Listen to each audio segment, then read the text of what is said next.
जैसे कोई भी मुसलमान, जैसे कि हिंदुइज्म में होता है, बहुत लोग सारे लोग जो है मंदिर में दान देते हैं, अपनी जमीन या प्रॉपर्टी या किसी तरह से मतलब कोई सामान दान करते हैं। उसी तरह मुसलमान जो है अपनी जमीन को या अपने किसी भी तरह का कोई भी प्रॉपर्टी को क्या दान करते हैं। इसी को कहा जाता है अरबिक में वक्फ करना, यानी मतलब अपनी संपत्ति को अल्लाह के नाम पर जो दिया जाता है और उसी चीज को कहा जाता है वक्फ करना मतलब। और मुसलमानों का ये मतलब इसमें मंशा होती है, अगर हम कोई चीज वक्फ कर रहे हैं तो इससे हमारी मतलब क्या होगा, हमारा मतलब पुण्य मिलेगा और आखिरत में हमारे लिए इसके लिए भलाई काम होगा। तो इसी का नाम है वक्फ बोर्ड। मतलब जो मुसलमान जो जमीन दान करता है, जिस पर मस्जिद बनाई जाती है या इस तरह से ईदगाह बनता है या इस तरह से बहुत मतलब जो इस्लामिक जो चीजें हैं उस तरह से बनाई जाती है, मदरसे बनाए जाते हैं, तो ये इन सारी चीजों को जो वक्फ जो प्रॉपर्टी होती है इसको जो कंट्रोल करता है वो एक बोर्ड बनाया गया है, उसी का नाम है वक्फ बोर्ड। यानी जो भी संपत्ति अल्लाह के नाम पे जो निकाली जाती है, दी जाती है, उसका जो कंट्रोल करता है एक बोर्ड, उसी को वक्फ बोर्ड कहा जाता है। देखिए जैसे कि अभी लोकसभा में जो है और राज्यसभा दोनों मतलब सदनों में जो है इस बिल को पारित कर दिया गया है। ये बिल तो पहले मतलब ये कानून पहले से था, इसमें मतलब इसमें संशोधन किया गया है और संशोधन करके इसमें क्या कहा गया है कि इसमें मुसलमान के साथ साथ जो नॉन मुस्लिम्स हैं उनको भी इसमें इसका क्या बनाया, इसका मतलब ये हकदार बनाया जाएगा, मतलब एज अ ऑफिसर मतलब जो है इसमें नॉन मुस्लिम्स भी रहेंगे। मेरा ये सवाल है, मेरा ये कहना है कि हर एक जाति का मतलब हर एक कम्युनिटी का क्या एक मतलब कोई अपना एक अलग समझ लीजिए संगठन या बोर्ड होता है। जैसे अभी जैसे राम मंदिर जैसे उद्घाटन हुआ था, तो राम मंदिर का भी एक मतलब समिति या संगठन है, उसमें सिर्फ केवल वहाँ पे सिर्फ हिंदू लोग, उसमें मुसलमान लोग नहीं है। इसी तरह से जो क्रिश्चियन में जाएंगे तो उसमें उनका भी मतलब इस तरह का कुछ ऐसा होता है जिसमें सिर्फ क्रिश्चियन लोग उसका मालिक होते हैं। इसी तरह मतलब हर एक मतलब जो है मतलब सिख में भी इसी तरह होता है। तो उसी तरह जब मुसलमानों की जो प्रॉपर्टी है, मुसलमान जब दान कर रहा है अपने ईश्वर के नाम पे, अल्लाह के नाम पे, जब जमीन को प्रॉपर्टी को अपने दे रहा है मदरसे बनाने के नाम पे या मस्जिद बनाने के नाम पे, तो उसका मालिकाना हक वो मुसलमान ही होना चाहिए ना। उसका जो मालिकाना हक अगर उसका मतलब कोई सदस्य है, उसका देख रेख करने वाला, तो केवल मुसलमान होना चाहिए। लेकिन इसमें संशोधन करके दूसरे लोगों को, दूसरे कम्युनिटी के लोगों को इसमें शामिल किया गया है। तो शामिल करना ये बड़ी बात नहीं है, बल्कि इसमें जो है जैसे कहा जाता है हाथी के दांत दिखावे के लिए कुछ और होता है और खाने के लिए कुछ और होता है। तो इनकी जो मंशा है कुछ और मंशा अलग है। ये मुसलमानों की जब बात करते हैं कि मुसलमान को जो हक में ये बिल लाया जा रहा है, मैं ये पूछना चाहता हूँ कि भाजपा जो सरकार उसमें कितने मुसलमान जो मंत्री हैं, कितने भाजपा में जो एमएलए हैं, कितने उसमें एमपी हैं। जब आप मुसलमानों की जब बात करते हैं तो आपके पास जो है जैसे 20% में अगर मुसलमान भारत में जब रहता है तो 20% आपको मतलब सीट भी होना चाहिए ना लोकसभा में। एमएलए में आपको 20% मुसलमानों को आप सीट देना चाहिए, तो वहाँ पे तो आप देते नहीं है। और इधर कहते हैं मुसलमानों के लिए मतलब जो है मतलब हक फायदा मानने के लिए जो है मैं बिल ला रहा हूँ। मेरा ये कहना है, मेरा ये मानना है कि जैसे कि मैं कह रहा हूँ बेटा आपको, मैं कह रहा हूँ कि बेटा तुम फला सामान ले ले और आपको चीज अच्छा मतलब अच्छी नहीं लग रही है और हम उसको मतलब जबरदस्ती थोप रहे हैं, तो गलत कौन होगा, हम होंगे कि आप होंगे? अगर आप किसी चीज को आप थोप रहे हैं और वो कह रहा है कम्युनिटी कह रहा है हमको नहीं चाहिए, हमको आपका फायदा नहीं चाहिए और आप जबरदस्ती थोप रहे हैं, इसका मतलब है कि आप जो है भविष्य में मुसलमानों की जो प्रॉपर्टी है, जो संपत्ति है, वो छीन करके अडानी और अंबानी को देना चाहते हैं। और ये जो सरकार है सिर्फ अडानी और अंबानी के लिए काम कर रही है और जो भी पूंजीपति हैं, जो करोड़पति अरबपति खरबपति हैं, उनके लिए काम कर रही है। तो ये कहीं ना कहीं जैसे ये जो बिल जो पास किया गया है, ये कहीं ना कहीं मुसलमानों के जो है जो प्रॉपर्टीज है, उनके जो जायदाद है, उनके जो मदारिस है, जो उनके मसाजिद है, उनको छीनने का ये मतलब बिल जो साजिश है, इसका साजिश है। और इसमें बहुत सारे से मैं बात करूं तो बहुत सारे जो पार्टियां अपने आप को कहती है कि हम सेकुलर पार्टी हैं, जैसे कि जेडीयू है, एक तरह से नायडू जी हैं, इस तरह बहुत 4-5 पार्टी चिराग पासवान है कि लोग अपने आप को सेकुलरिज्म का दावा करते हैं। तो फिर इस समय जो है जब ये बिल की जब बात हुई थी तो फिर इनका सेकुलरिज्म कहाँ पे खत्म हो गया था। अभी आप देखेंगे कि बिहार में बहुत सारे जो है जो जेडीयू के जो नेता है, जो लीडर्स हैं, वो इस्तीफा दे रहे हैं, रिजाइन दे रहे हैं। और हमको जहां तक लगता है कि आने वाले विधानसभा में नीतीश कुमार को जो जितनी सीटें थी हमको लगता है इस बार बिल्कुल null या बिल्कुल जीरो मत हो जाए।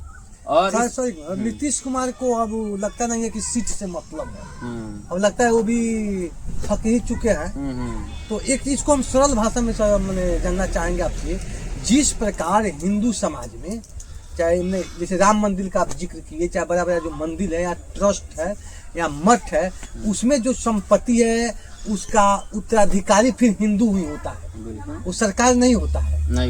नहीं जैसे राम मंदिर में जो संपत्ति अगर अर्जित किया जाता है, जो संपत्ति है उसका अधिकारी फिर हिंदू ही होंगे।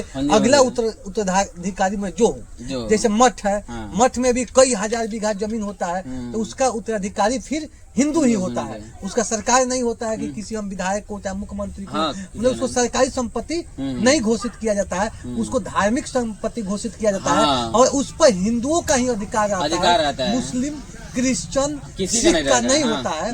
तो हम आपसे जानना चाहते हैं कि जो वक्फ बोर्ड है और हमारा देश जब आजाद हुआ और हिंदुस्तान और पाकिस्तान में जब भारत जब टूटा और पाकिस्तान बना, तो उस समय बहुत ऐसे मुस्लिम लोग थे जो हिंदुस्तान से पाकिस्तान में चले गए। मुस्लिम लोग गए, बहुत लोग चले गए, तो जो लोग चले गए उनका संपत्ति बच गया। तो उस समय भी वो वक्त बोर्ड के ही अंतर्गत आता है नहीं। ऐसे बहुत ऐसे मुस्लिम भी लोग थे जो जाते वक्त अपना संपत्ति को दान कर दिए, किसी मैंने कब्रगाह में, ईदगाह में, या मस्जिद के नाम पर, या इसको हम बोलते हैं मदरसा नहीं, तरह के लाखों एकड़ जमीन वो लोग दान किए।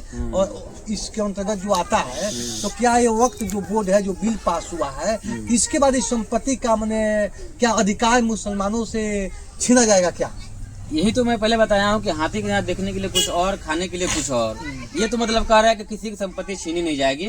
और अभी जो लोकसभा में इस बिल पे जब चर्चा हो रही थी, तो अमित शाह कुछ और बोले थे, और जो अल्पसंख्यक जो मंत्री हैं, जो किरण जो रिजिजू हैं, वो कुछ और बोल रहे थे। वो बोल रहे थे मतलब इसमें सभी लोगों को शामिल किया जाएगा, इसमें महिलाएं भी रहेंगे, जबकि इस बोर्ड में पहले से महिलाएं भी शामिल की गई हैं। लेकिन अमित शाह कहे कि इसमें किसी की तरह का कोई प्रॉपर्टी नहीं मतलब छीना जाएगा, ये नहीं किया जाएगा।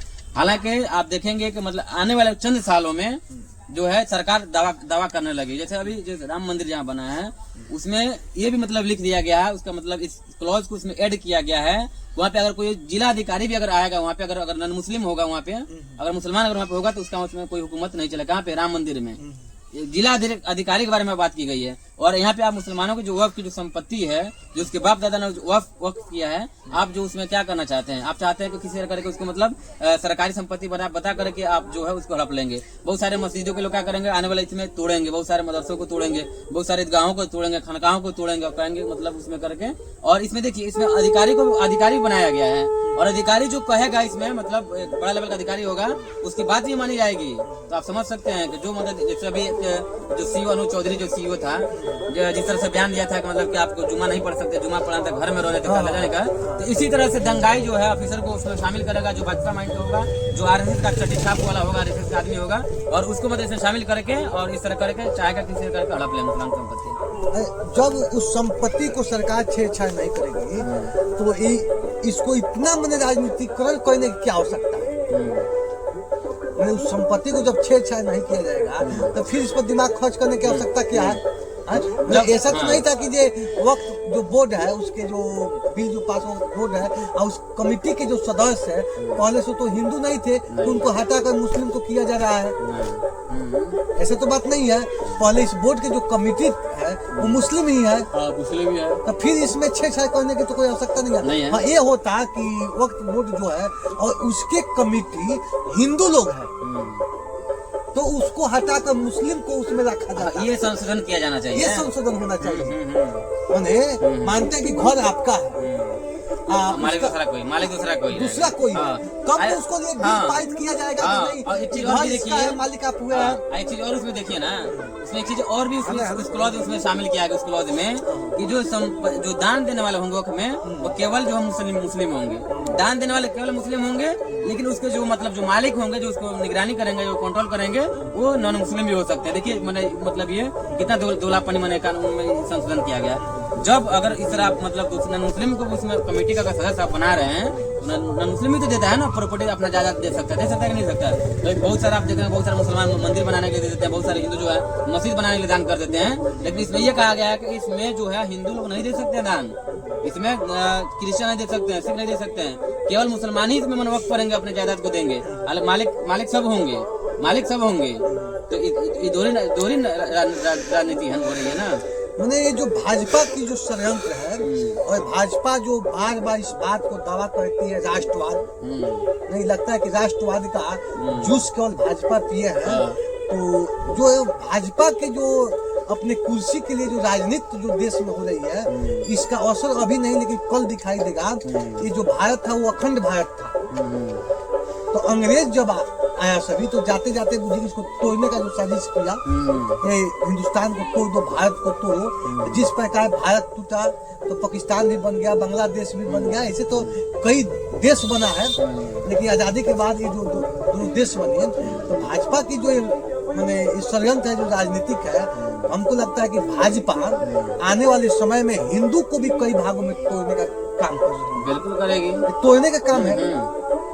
और कहा जाए तो हिंदू को जिस तरह देश टूटा, उस तरह हिंदू जो समाज है वो भी टूटेगा।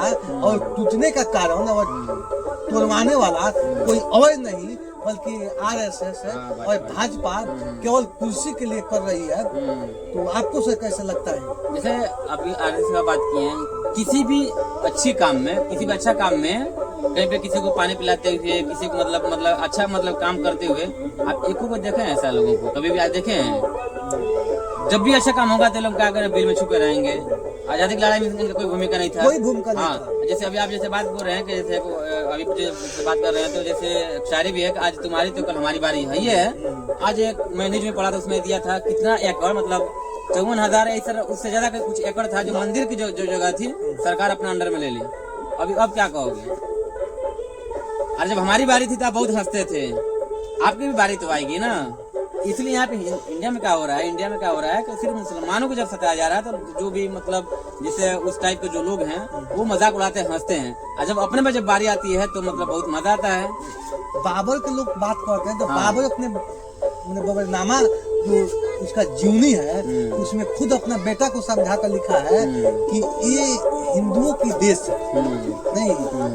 और यहाँ के जो मुस्लिम है वो मुगल मुस्लिम नहीं है, यहाँ के भारतीय मुस्लिम है। तो मुगल थी, उन्होंने कहा कि इनके अगर इस देश पे शासन करना है तो इनकी सभ्यता, इनकी संस्कृति को आदर करना है।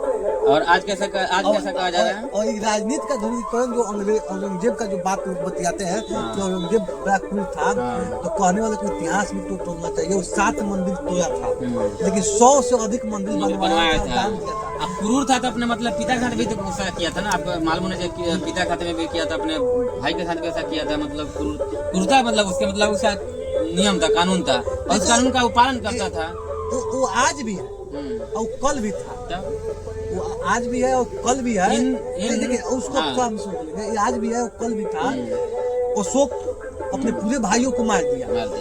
ऐसे कोई बेतिया राज को देखिए, वहाँ पर भी भाई अपना आपस में मर गए, राज खत्म हो गया। अगर यहाँ से आगे बढ़ते तो वही सीन ये जो भाजपा वाला है, आपको पता होना चाहिए कि सम्राट चौधरी के जो पिता थे स्वप्न चौधरी, वो लालू के झोला ढोते थे। और सम्राट चौधरी किसको तो भाजपा हो गया, वो आज लालू के विरोध में कर रहा है। तो उस समय तो उस तरह का मैं सिचुएशन था जो राजगद्दी के लिए, सत्ता के लिए मैंने भाई को मार देना, पिता को मार देना। तो ठीक आजकल तो राजनीतिक माहौल है, तो बात से कहा जाए तो उसके पिता जहां से आप देख रहे हैं ग्राम सभा 24 न्यूज। अभी हम रहमानी बेस्ट एजुकेशन पॉइंट में मौजूद हूँ और इस सर से हम बातचीत करेंगे और इसके बारे में जानने का प्रयास करेंगे, क्योंकि बहुत ऐसे मुस्लिम समुदाय के भी लोग हैं जो ये वक्फ बोर्ड क्या है इसके बारे में वो लोग नहीं जानते हैं, और हिंदू लोग भी नहीं जानते हैं। ऐसे जो वक्फ बोर्ड के बारे में जो ये बिल जो पास हुआ है, तो पूरे देश में चर्चा का विषय हो गया है। राजनीति आजकल इसी के इर्द गिर्द घूम रहा है, लेकिन जनरल लोग इसके बारे में नहीं जानते हैं, नहीं समझते हैं। ताजा हम सर से बातचीत करेंगे और समझने के बाद प्रयास करेंगे कि वक्फ बोर्ड है क्या है सर। नमस्कार सर। जी, जैसे कि वक्फ बोर्ड के बारे में आपने सवाल किया कि बहुत सारे मतलब मुसलमान नहीं जानते हैं और जो मतलब पढ़े लिखे शिक्षित लोग हैं वो जानते हैं। जैसे वक्फ बोर्ड का मतलब क्या होता है, मैं इसको बताने का प्रयास करता हूँ।